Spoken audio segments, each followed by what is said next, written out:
तस्मै श्रीगुरवे नमः। नारायणं नमस्कृत्य नरं चैव नरोत्तमं देवीं सरस्वतीं व्यासं ततो जयमुदीरये। Reading from Srimad Bhagavatam, Canto number 2, chapter 2, verse number 34. Sri Sukadeva Goswami concluded that the process which leads one to devotion to Lord Krishna, that is the best process, whatever it may be. He did not say it. Later on he will specify. So now he wants to say that this is not only his conclusion, but this is the conclusion of the Vedas, which are supposed to be the original source of all knowledge. So for that reason he speaks the verse number 34. Says Bhagwan Brahma Kapsnena Triranviksha Manishaya Tadadhyavashyat Kutastho Ratir Atman Yato Bhavet. Says in the beginning Lord Brahma, he investigated the Vedas completely, the complete body of the Vedas with his intelligence, and 3 times, and his conclusion was that that is the best process which will give you exclusive loving devotion to Krishna. So this is the essence of the Vedas. So many things are available, so many philosophies, so many scriptures, so many types of interpretations. There is a statement which says that every mantra of Veda has at least 10 meanings, and every sloka of Mahabharata has 100 meanings.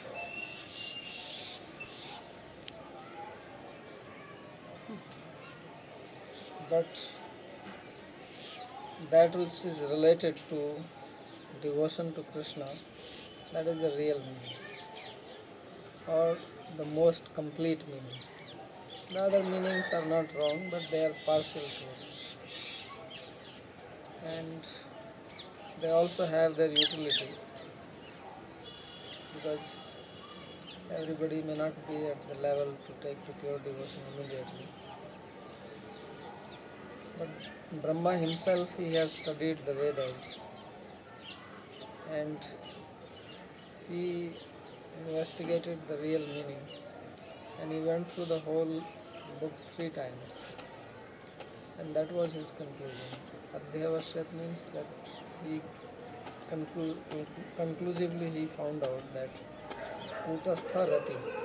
Kutastha means fixed, which does not change, pure. Ratir Atmana Yato Bhavet. So that is the best process. This is the opinion of Brahma.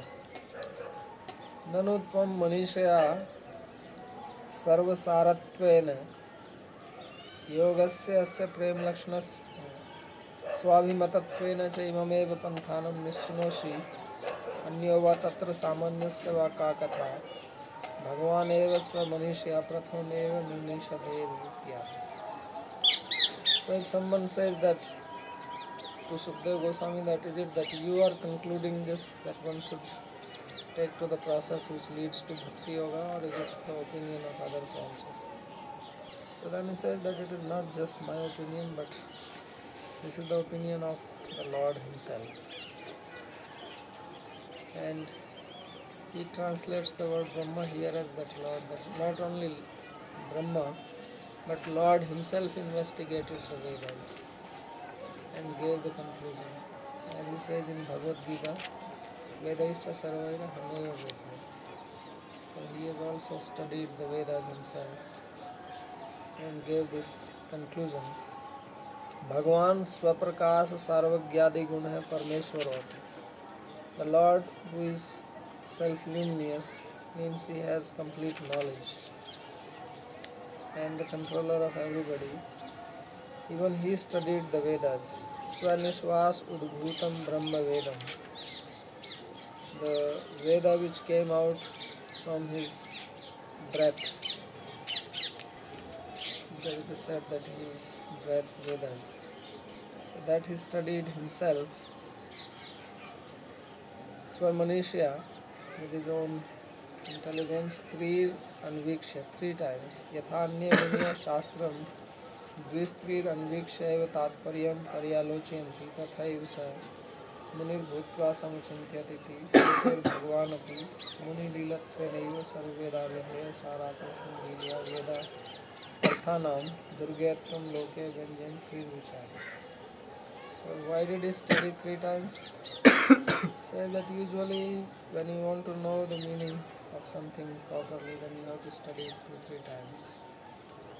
You study something new once, you get an idea, then you read it again, then it may become clear, and then again.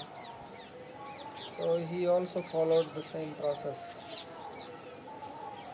And there is a statement in the Vedas itself, Sa Munir Bhutva Samichintyat, that Lord became Muni, says himself, and deliberated on the meaning of the Vedas. So this pastime he performed to bring out the meaning of the Vedas, which is very difficult for other people to know, because so many oppositions among the people who study the Vedas. They interpret it differently. So Lord studied and gave this meaning. Ananta Vaikuntha Vaibhavadi Mayanam Ananta Virinchi Pathya Bhedanam Devanam Tathaikshunam Satat Tenaiva Sambhavati Ityaha Kutastha. Another reason why Lord studied and gave the conclusion of the Vedas is that there are many universes, and these universes are all of different sizes. They are not all same, and they all have Brahma in them, and every Brahma has got Veda. But the Veda which each one of these Brahmas have is not same. If the Brahma is small, his Veda is small. If Brahma is big, then his Veda is also big. Because you have to give the diet or food according to the digestion of the person. Those who can digest more, they have bigger Veda. But there are Brahmas who have 4 heads, 6 heads, 8 heads, 10 heads, 100 heads. So they can think more. So they have more material. So it is not possible for any one person in this world to know what is in the other Vedas. And it is also not possible for one Brahma to know what is available to another Brahma. It is only Lord who can know all the Vedas. Therefore, he says that Bhagavan here refers to the Lord and not the Brahma, because only he has this ability to study all these Vedas. Kalavyapi sa Kutastha ek rupataya. Therefore he is called Kutastha, because he is all pervading. Ateva Uktam Swayameva. Therefore Krishna also says this in the 11th canto while speaking to Uddhava. There he says that Kim vidhatte kim achaste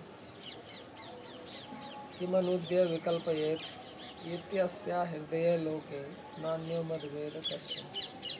He says, what does the Vedas prescribe? What do they prohibit? What do they repeat? What are the different options given there? What is the real essence? He says, except for me, no one else knows it. It is not possible for a common person to know. So he has to reveal it to us. Otherwise nobody can know. Satat vastu adhyavasyat sarvveda pratipadyattvena nischakaya. So he studied and then he came to only one conclusion. And the conclusion was yataya atmani swasmin rati prema bhavet. So that is the best process which leads to love towards the Lord. So he created Vedas or he breathed out the Vedas, and this has to have meaning for him, not for somebody else. So Rati Premno here Prathma Avastha Rati. Rati, the word which has been used here, is the first stage of love. Love also has different levels, different stages. So Rati is the beginning stage. It's also called Bhav. So this is what Sukdev has also recommended, and this is what Lord himself recommends. This is what is the recommendation of the Vedas. Now he says that this thing is not only for one person or two person, it is for everybody. Therefore he says Bhagavan sarva bhuteshu lakshitah swatmana harihi drishyayir buddhyadibhir drashta lakshanayir anumapate. Says that actually speaking there is nothing else which exists here in this world. He is existing in everything. Sarva bhuteshu. And who is he? He is Bhagavan Hari, Lord Krishna. So Krishna exists in everything, and everything is indicating him. Whatever you see around you, if you study it properly, then it only points towards the Lord. It's only out of ignorance that we don't realize this fact. But everything is moving or indicating towards the Lord. Drishyayir buddhyadibhir drashta lakshanayir anumapate. Either by inference or by direct indication, everything points towards first that there is a living entity, there is super soul, and there is the Supreme Lord. So one should not think that Lord does not exist. So Jiva Goswami, he comments on this verse, and his commentary shows that how this verse is giving a proof of God. So you can read that. He uses some Nyaya language. Says Nanu itaresam tavat katham tasmin bhagavati astikya buddhi syat. First he raises a question. He is saying that you are asking us to be devoted to the Lord. But how can people have faith in the Lord to begin with? Because they don't see Him. Just now I was reading an article,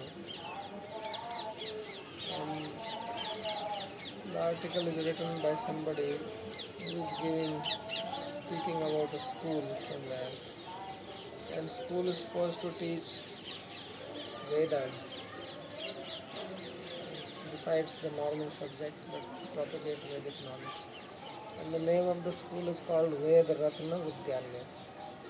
Vidyalaya means school, and Ved Ratna means gem of the Vedas, or Vedic gem. And he says, but in the very first class, they have lessons, and the book, there is a question which is asked that do you believe in avatar, descent of the Lord?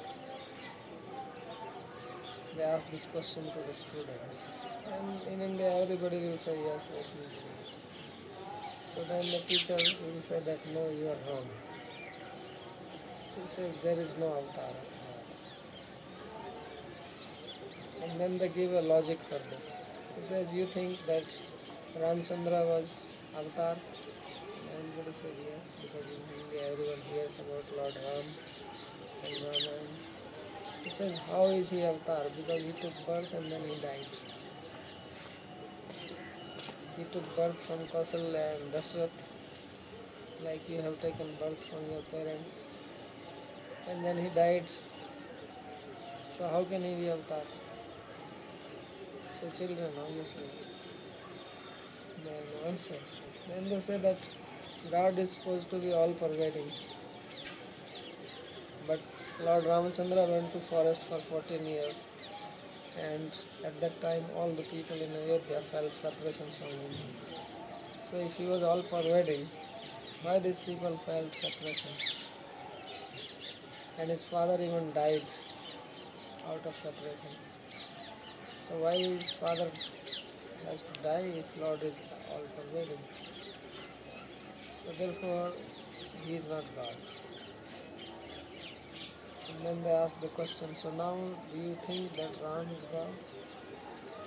And everybody said no. Is there avatar? No. So this is the logic common people have against God's existence. Therefore, he raises a question here. Nanu itarasam tavat katham tasmin bhagavati astikya. How can they have faith or belief that there is God? So of course this article said that there was one boy, when he heard this he was very devoted to Lord Ram. When he heard this he felt very bad, but he could not say anything to the teacher and he has no answer. And then he came home and he did not feel like eating. So he did not eat. And his mother asked, why you are not eating? He says, no, I am not hungry. And in the evening father came and still he did not eat. So the mother told the father of the boy, husband, that please ask him why he is not eating. So then the boy spoke everything, that my teacher is saying that there is no avatar, and Ram is not God, and I cannot digest it. So then the father told him that your teacher, he does not know. And then he took one matchstick. Yeah. And he produced fire by taking a stick and scratching it outside. Then the fire came out. So he asked the boy that, do you see now this fire? He said, yes. He says, was the fire there before? Did you see it before I struck the match? He says, no. Then he extinguished the fire. He says, now do you see the fire? He says, no. So you think that the fire was there before and fire is not there now? He says, yeah, it looks like. He says, no. Fire was there before also and fire is there now also. But it was not manifest. And to make it manifest, you have to strike it. And when you strike it, then it becomes manifest. So when it becomes manifest, it is not taking birth, it is already there. And when you extinguish it, it is not finished. It becomes unmanifest. So he says God is like that. He becomes manifest and he becomes unmanifest. So then the boy became very happy and he had his dinner. So he said fire is everywhere. Anything can burn. But you need a process to burn it. So he says, how other people will have this astikya buddhi or belief in God. For that, Sukadeva Goswami speaks this verse, that Bhagavan Sarva Bhutesu Lakshita Swatmana. There are very different meanings to this verse. So Jiva Goswami gives this meaning. He says, Swatmana Swachittena Pratmam Drashta Jivo Lakshita. So first he says that the meaning of Swatmana is that by one's heart or by one's own intelligence, first of all, it indicates a living being, conscious being. How? Drishyair buddhiyadi. That you have your mind and you can observe it. Mind is observable. So therefore mind is called drishya. So if mind is observable, then there have to be an observer.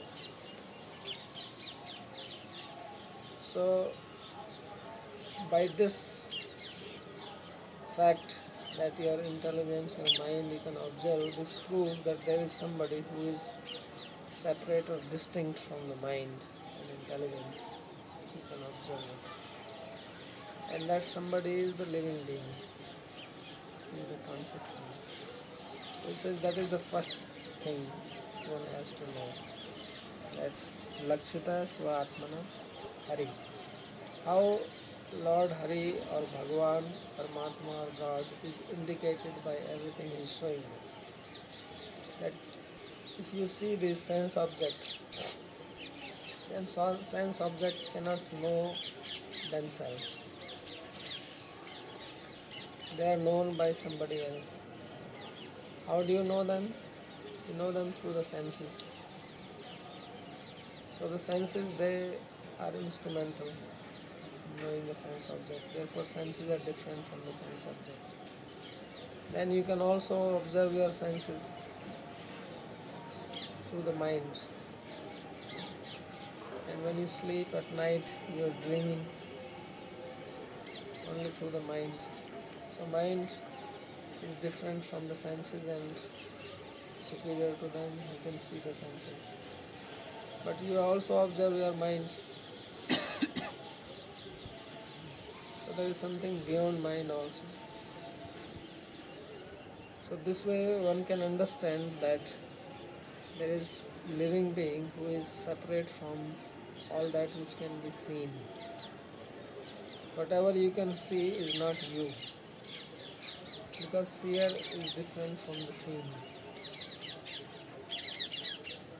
So you don't see yourself, but you see other things, and that seeing itself is proving your existence.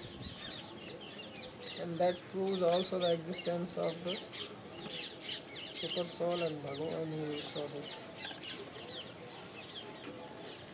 Tadeva dvedha darshayati. So he brings out two conclusions from this saying. Drishyanam jadanam buddhyadinam darshanam swaprakasham drashtaram vina nagati. He says that all these objects which you observe, they are all inert. And inert objects cannot know themselves. And if they are known, then they cannot be known without the help of somebody who is self-luminous, means who has the ability to know things without the help of others. So this proves that there is a seer, and that seer is not dependent on anything because he sees.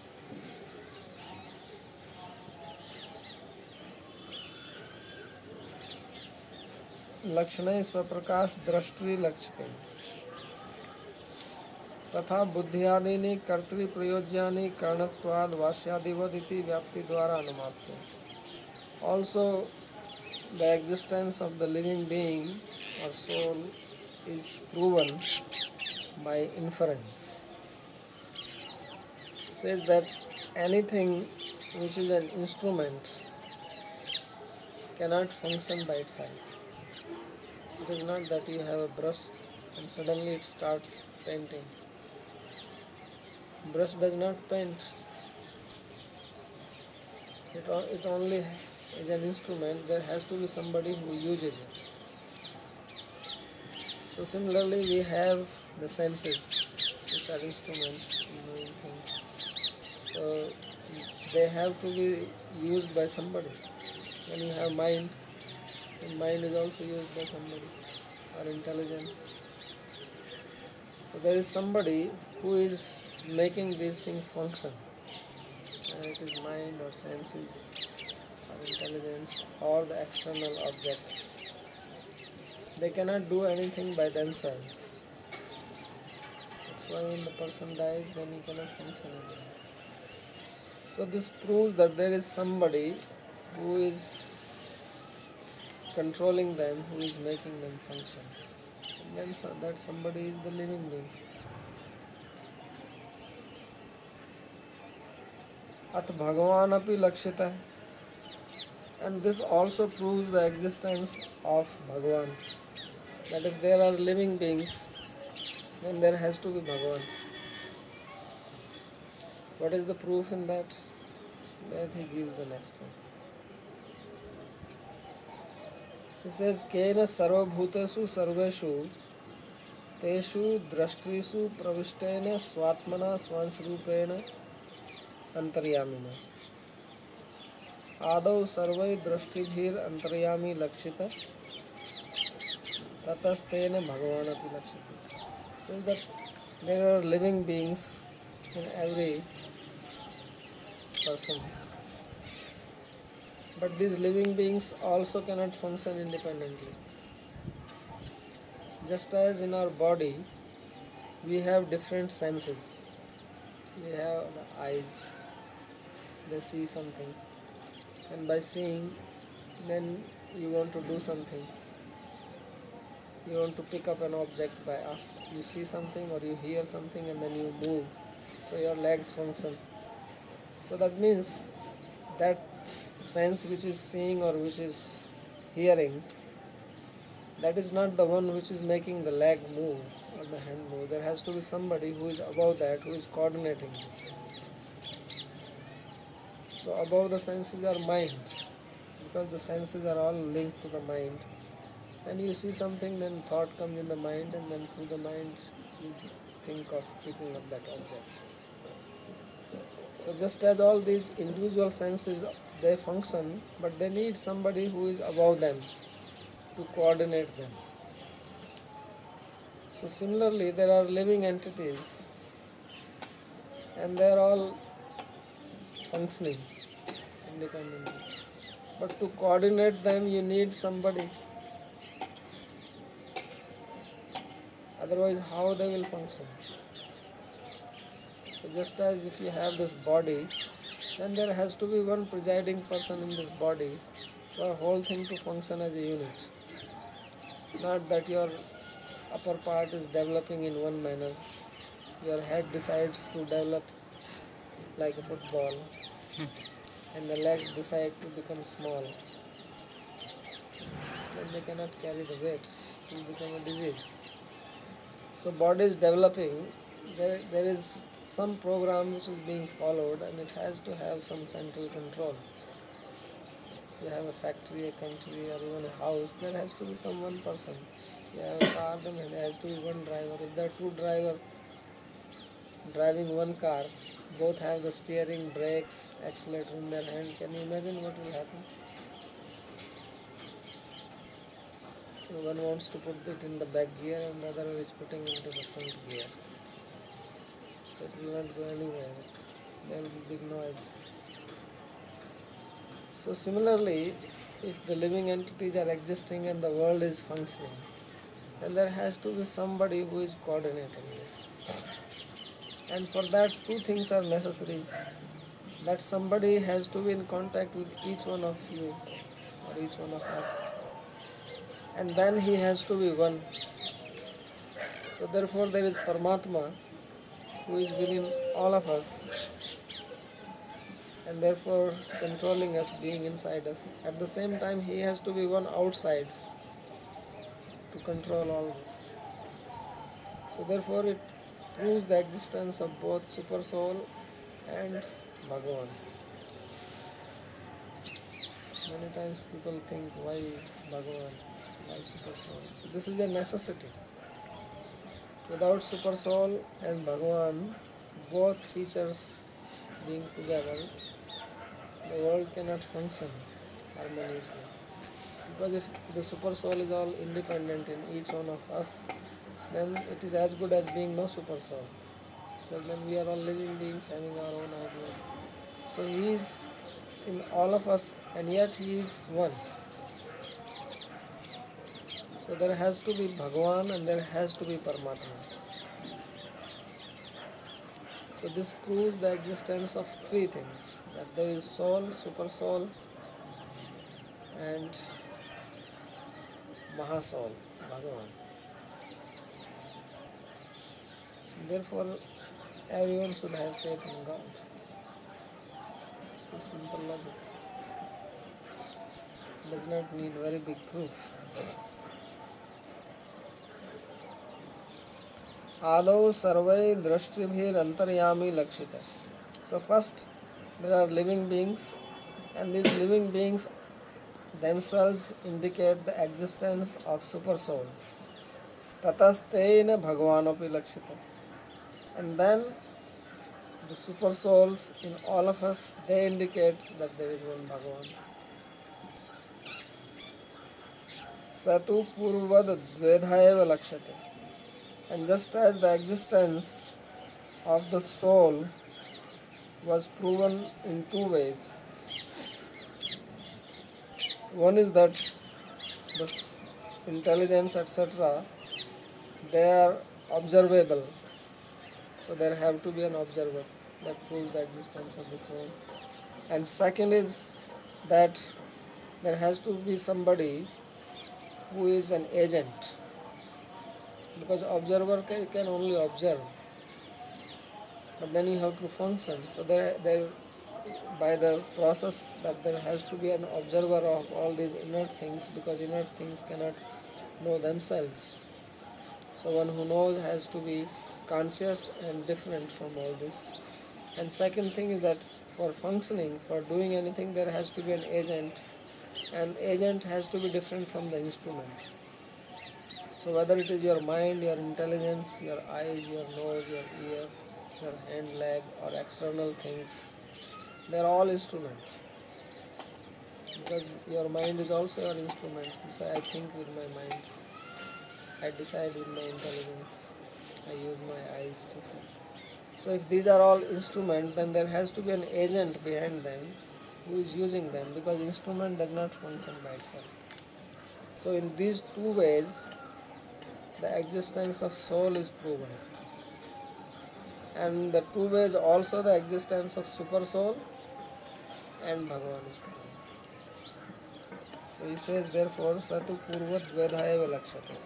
And now he shows how Bhagavan is proven in two ways, after proving the Jiva in two ways. So Tathahi कर्तृत्व भोक्तृत्वयोर अस्वातंत्र्या दर्शनात् कर्मणोपि जड़त्वात् सर्वेषामपि जीवानां तत्र तत्र प्रवृत्तिरन्तःप्रयोजक विशेषं विना न घटते इति अनुपपत्ति द्वारा अंतर्यामी लक्ष्यते. Says that we all feel that we are doing, we are the doer, we are the agent of activities. We also feel that we are enjoyer, we enjoy food, music, work, association. But we also feel that we are not independent in these things. Because we do things, but so many times we want to do things and we are not able to do. Some problem comes. So many times we want to enjoy in a particular way and we cannot. We are dependent on other things. So if we are dependent on something else, then there has to be somebody who is beyond us. Second thing is that whatever action you perform, it gives a result. The theory of karma. And karma by itself is inert. Karma cannot think. If you have performed some work and you have to get a result of that work, then karma is not deciding how you are going to get this result, where and in which birth, which place. If you have to get some enjoyment or some disease, then when you will get it, in this life, next life, or when, in which particular age, when you are young or old. All these things are coming from our karma. So who decides this? Can karma decide it by itself? No. So there has to be one person, and then your karma is involved with so many other people. So who is making this arrangement? This complicated arrangement that your karma and the other person's karma, you both have to go through something, then how they have to mesh together. And people are all from different places, different times, and how they come together. have some common karma, and then they are separated. So who is making this arrangement? There has to be somebody. So therefore he says that because karma is jada, so there has to be somebody who is inside you, who is impelling you to function. Sarvasya chaham hridhi sannivishto matta smritir jnanam apohanam.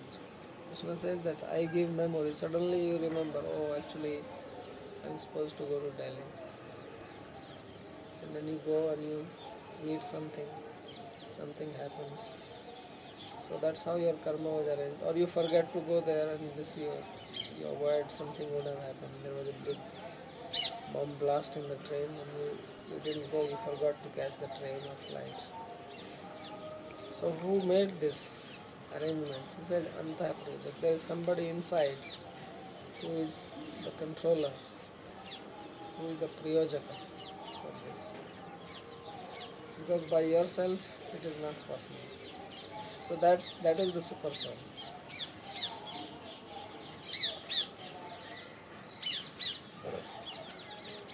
एष हि अनेन आत्मना चक्षुषा दर्शयति, श्रोत्रेण श्रावयति, मनसा मानयति, बुद्ध्या बोधयति, तस्मादेतव आहुः श्रुतिर अश्रुति.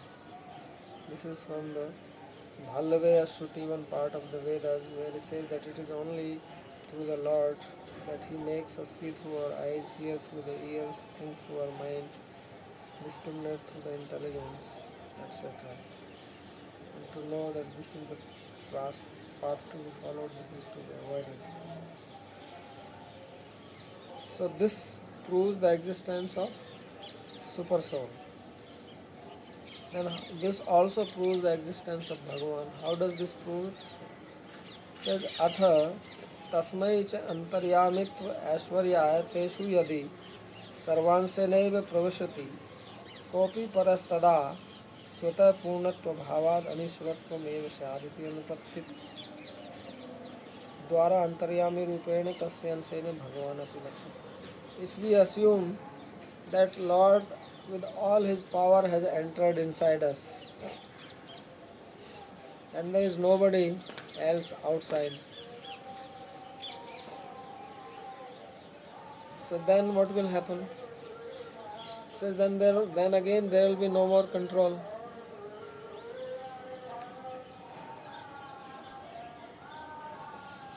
Because there has to be someone who has to combine all this. The super soul is inside and he can observe things, he can inspire you to act in a particular manner. But it also has to be coordinated outside. Therefore he says that if there is no Bhagavan outside, then the super soul being inside will also become as good as if there is no controller. So this proves that there is also Lord Bhagavan existing outside. So this way he proves the existence of the soul, super soul, and also Bhagavan. Otherwise, one cannot explain how the world is functioning without these three manifestations, these three things. It is not possible to explain things as they are happening. So therefore Krishna says, अतएव गीतोपनिषत्सु अथवा बहुनयतेन किम ज्ञातेन तवार्जुन विष्टभ्याम इदम कृत्स्नम एकांशेन स्थितो जगत. This is verse from 10th chapter of Bhagavad Gita, when Krishna was speaking about his vibhutis, and then he said that what is the need to know all my vibhutis? You should know that this whole universe is just functioning by one expansion of mind, ekanshena. So that one expansion is the super soul. See, super soul is with every living being and controlling the karma and arranging for the karma to become manifest. Then there is Bhagavan outside. Vishnu Purana cha, it is also mentioned in Vishnu Purana, Swashakti Leshavrita Bhuta Sarva, that this creation is just a manifestation of one of his power. तथा जीवः प्रयोजक कर्तृ प्रेरित व्यापारः आस्वतंत्र्यात् तक्षादि कर्म कर जनवत इत्येवम् अंतर्यामिनी तद्वेधा व्याप्ति द्वारा सिद्धे पुनस्तेनैव भगवान अपि स्यादते. So he says that just as the living being, the existence of the soul was proven in two ways, existence of the super soul is also proven in two ways. One is this one, and the next one is this proof, which says that all living beings, they are performing their activities being impelled by somebody. Why? Because they are not independent. That we can all experience, that we are not independent. We may think that we are independent, or we may desire to be independent, but the fact is that we are not, and this is everyone's experience, because we do so many things to become happy, but so many times we are frustrated. So that shows that we are not the controller, we are not the master. So he says, taksadi karmakara janvat. Just like if there is a carpenter, the carpenter does not work by himself. Somebody engages him. Otherwise, if he has no work, he is not going to take his instrument and cut the wood. So like that, living entities, they are not independent. They are also impelled, they are inspired to function. And that inspirer is the super soul. That is the proof of the super soul. And then super soul proves the existence of Bhagavan.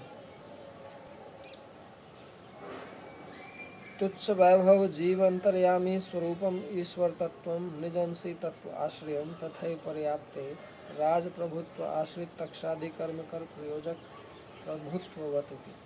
So he said, just because the super soul who is inside, he is only observing and inspiring. So that cannot be Bhagavan, because Bhagavan is that who creates the universe. That super soul inside is not doing that, because that she is doing a very little work. So you may have a small manager looking after a carpenter, but then there is a owner of the industry. So this is the proof that super soul is not Bhagavan, because super soul has its limitation, limited power.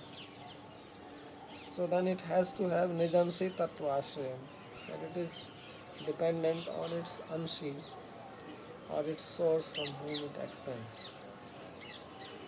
Tathaiv Paryapte, and that is the completeness, that is Bhagavan. Raja Prabhutva Ashrit Takshadi Karmakar Priyojak Prabhutva. So just like there is a king and he is building his palace, so he is not going to the carpenter directly and telling him that the doors or the tables or furniture has to be made like this. He has people under him, ministers and others, and they have the power and they engage the carpenter. So just as a king or an emperor, he is not inspiring directly a carpenter or a mason or somebody else.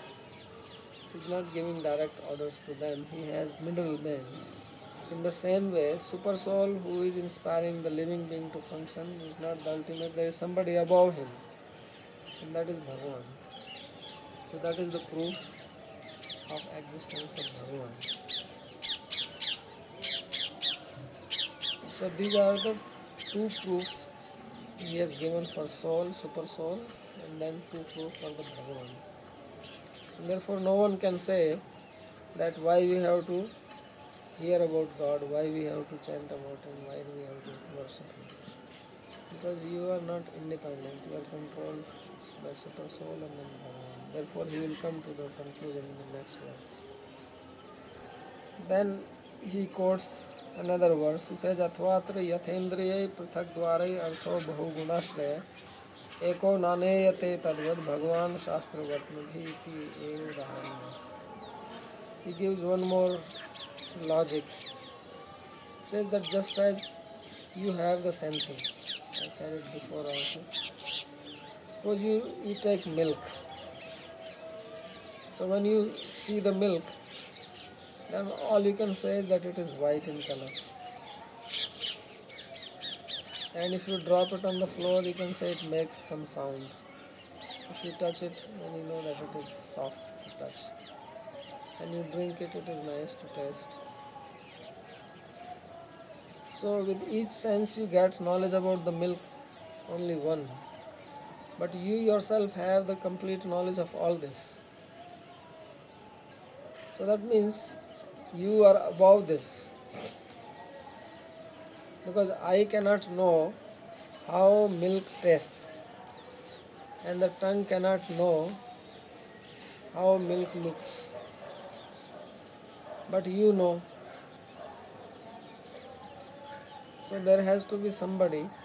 The mind is there, and above mind, mind knows everything because all the senses give their knowledge to the mind, and then above mind you are there. So just as above the senses is the mind, and one has to accept the mind, you have to accept that there must be some common point where the senses are giving its knowledge. Otherwise, you will not have a holistic knowledge about milk. You will not be able to say that milk is white, milk is sweet, milk is soft, touch, etc. Because individual senses don't give that knowledge. They only give their individual knowledge. So just as that proves the existence of the mind and then soul, similarly there is existence of God, because all individual living beings, they are performing their activities, their karma. There has to be somebody who knows all this, who has the knowledge of each person's karma and then arranging it. Otherwise it cannot function. We know about ourselves and we don't even know our own karma completely. That's why when something happens, we think, why this happened to me? If we knew about karma, we will not ask, then we will know that it's happening because I did something. So there has to be someone above this. Ananeva gati samanyam cha siddhati. There is one nyaya called gati samanya, but all the scriptures, they have one conclusion. Even if they are looking contradictory, there has to be one conclusion. Every book has one conclusion, all the scriptures have one conclusion. That is called gati samanya nyaya. So this way Jiva Goswami explains this verse, how this verse is proving the existence of the living being, super soul, and Bhagavan.